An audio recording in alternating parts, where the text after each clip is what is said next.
তুমি কি সত্যি বোবা?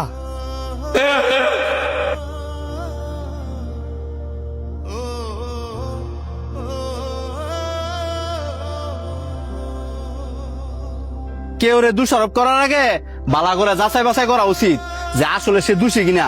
আর আপনারা তো মিয়া বড় লোক, সবসময় টেয়ার গরম থাকেন, চোখকে দেখলেও চোখের মধ্যে কালা পর্দা ফেলায় রাখেন।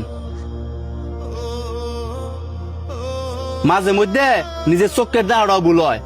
এই যে লোকটা না জানি মারছেন, আপনার টিয়া তো আপনি ঠিকই ফেরত পাইছেন, কিন্তু মারছেন যে এই মাইটটা আপনি ফেরত নিতে পারবেন? এই যে লোকটা একজন বাক প্রতিবন্ধী, আপনারা দুজন যে ওনারা মারছেন, এই লোকে যদি আপনাদের মাফ না করে, আপনারা জানেন স্বয়ং আল্লাহ আপনাদের মাফ করতো না?